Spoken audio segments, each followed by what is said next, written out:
Assalamualaikum warahmatullahi wabarakatuh. Kami dari kelompok 2 akan menjelaskan materi mengenai pengembangan kurikulum 2013 dan elemen perubahannya. Sebelumnya, perkenalkan anggota kelompok kami yang beranggotakan Abi Angriawan Yulianto, Eko Ali Fernanda, Muhammad Ikhwan Yusufi, dan Muhammad Dadung Anurogo, dan saya Sakif Nisani Fitri. Untuk penjelasan materi akan dibacakan oleh teman-teman saya secara bergantian. Kepada yang bertugas, saya persilahkan.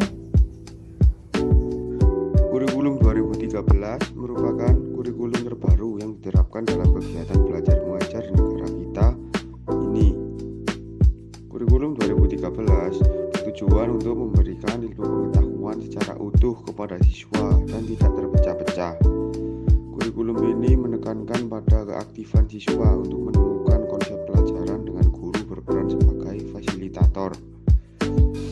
Alasan mengapa perlu adanya pengembangan kurikulum 2013 adalah yaitu menjawab atau antisipasi kemajuan ilmu teknologi.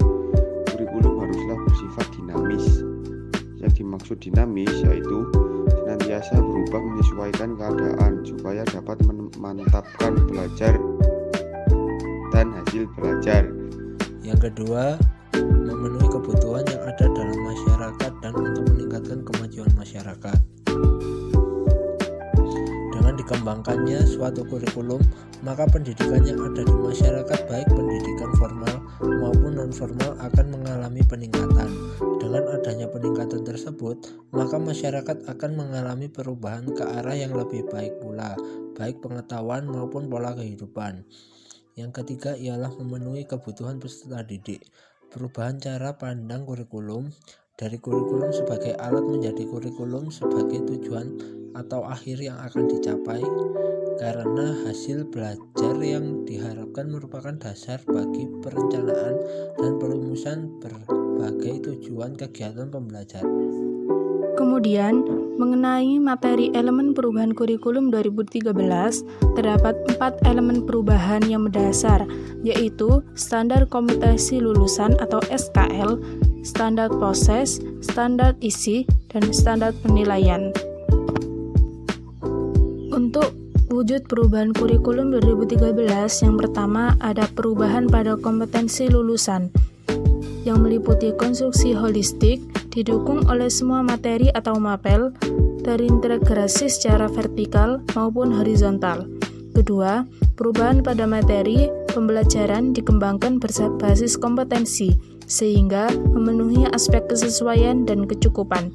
Kemudian, mengakomodasi konten lokal, nasional, internasional, antara lain TIMMS, PISA, PIRLS. Perubahan pada proses pembelajaran mencakup A. Berorientasi pada karakteristik kompetensi yang mencakup 1. Sikap, Caldwell, menerima, menjalankan, menghargai, menghayati, dan mengamalkan. Yang kedua ialah keterampilan, Dear, mengamati, menanya, mencoba, menalar, menyajikan, dan mencipta. Dan 3. Pengetahuan, Bloom dan Anderson, mengetahui, memahami, menerapkan, menganalisis, mengevaluasi, dan mencipta. B. Menggunakan pendekatan saintifik, karakteristik kompetensi sesuai jenjang. Untuk SD tematik terpadu, untuk SMP tematik terpadu, IPA dan IPS serta mata pelajaran. Untuk SMA tematik dan mata pelajaran. C. Mengutamakan discovery learning dan project based learning.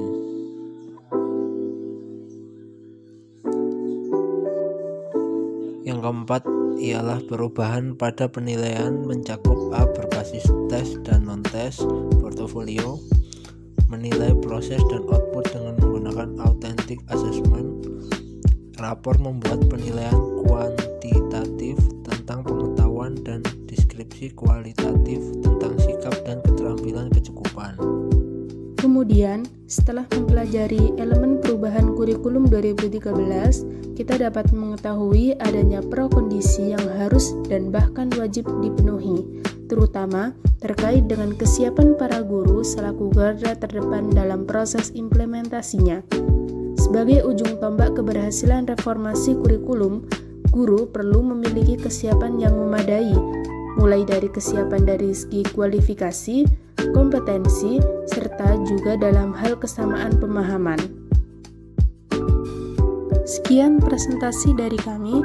Wassalamualaikum warahmatullahi wabarakatuh.